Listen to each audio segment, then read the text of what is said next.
Mambo vipi jamani? Salama, karibu. Unyama? Salama.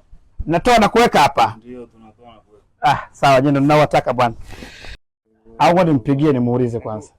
Kwa hiyo tu na uhakika maana si kaenda kenda ovyo hii. Sasa sikiliza. Naam. Emleta Mwamara, na adogo apatikani huyo. Kama kinicheki hapa chap chap nakuja kuwekea sawa nakuja kuweka sasa hivi. Asante sana. Dogo na simu naita hii. Inaita. Sasa sikia. Unyama Umefika Basi nakushukuru sana ndo. Yeah.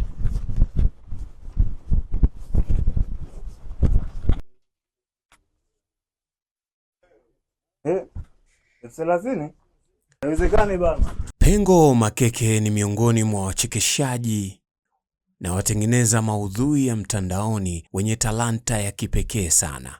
Alijiita Pengo sababu ya kuwa na pengo, na Makeke sababu ni mtu mwenye machachari sana kwa tafsiri ya lugha adhimu ya Kiswahili. Upekee wake kwenye sanaa ya ucheshi inafasiri mantiki ya sanaa, ikiwemo kuburudisha na kuelimisha kwa hadhira yake mtandaoni, kuwa na uelewa kuhusu utapeli na kutoa mbinu za kujinasua kwenye mtego huo.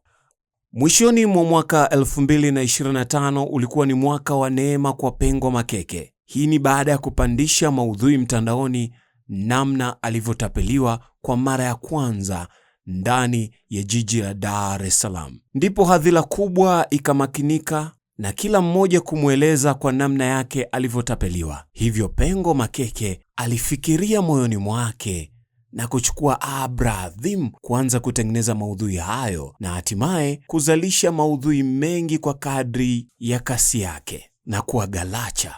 Katika maudhui hayo aliyoyazalisha akaanzisha misemo ambayo mtaani imekuwa maarufu: shambulia shambulia, hawa ndo nao wataka, umeisha, mmefanyeje fanyeje madogo, acha mambo hayo, kanini haka, au mmechukia, na mengineyo mengi. Ili kumtambua Pengo Makeke, ana vitambulisho vyake viwili ambavyo vimemfanya uwe ndo upekee wa Pengo Makeke. Pengo Makeke anatambulishwa kwa vazi lake lililonakishiwa kwa mkeka na kofia, bila kusahau yeboyebo zake ambazo zimempatia umaarufu na kuwa kitambulisho cha kipekee.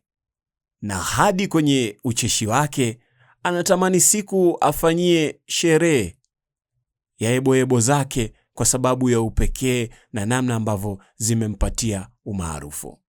Pengo Makeke ana uwezo wa kipekee, si katika kuchekesha tu, hata namna ambavyo anazungusha macho yake. Anaonekana ni mwanamahoka hodari ambaye anaweza kufikia hadhira kubwa kwa upekee wake mujarabu.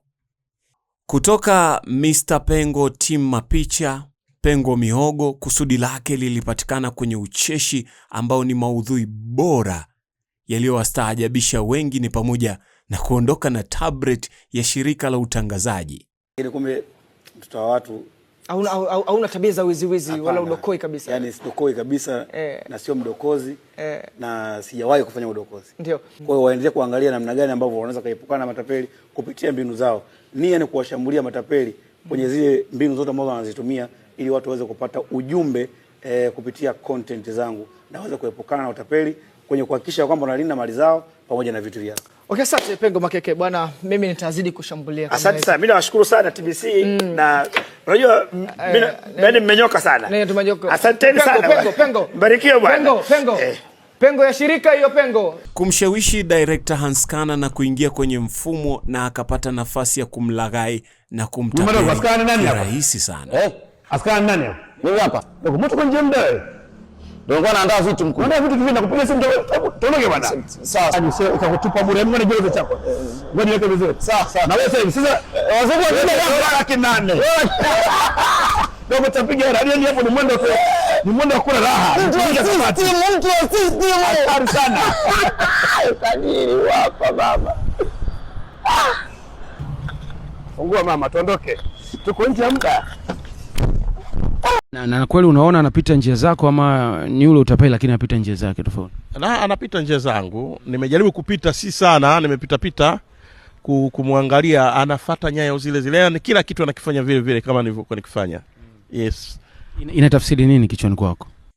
Licha ya Dude wa Bongo Dar es Salaam kusema kuwa Pengo Makeke anaiba maudhui yake pasina kuheshimu uwezo wake, Pengo Makeke hakusita kuendelea kutengeneza maudhui yake ambayo yametokana na mashabiki zake wanavyomueleza jinsi matapeli walivyowalaghai na kuwaibia. Pengo Makeke kwa mafanikio aliyoyapata bado alionyesha umuhimu wa kupenda kutalii, ambao alikuwa anahamasisha utalii wa ndani akiwa nyumbani Mbeya. Wapo wasanii wengi maarufu nchini ambao walirejea nyumbani lakini hawakuweza kufanya kitu kama alichokifanya Pengo Makeke. Alithamini nyumbani.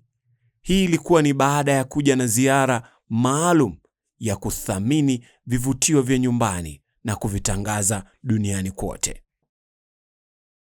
Ilipotimia mwezi Machi mwaka 2026 kuanzia tarehe 1 mpaka tarehe 10, Pengo Makeke aliandaa ziara yake ya kwenda Mbeya na kuonyesha uzuri wa mkoa wa Mbeya na uzuri wa mandhari ya kijani uliokuwa na ziara maalum ya kuja na kuandaa makala maalum ambayo aliita Pengo Makeke Mbeya Tour 2026.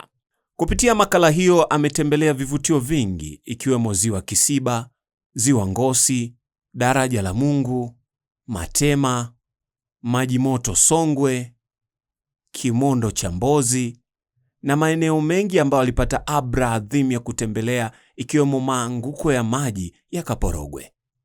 Pengo Makeke ataendelea kuwa miongoni mwa wachekeshaji wa kipekee nchini Tanzania wanaoleta mageuzi makubwa kwenye taifa la Tanzania. Alama ambayo anaitengeneza kamwe haitakufa. Itaendelea kuishi. Na huu ndio usuli wa Pengo Makeke kwenye makeke yake.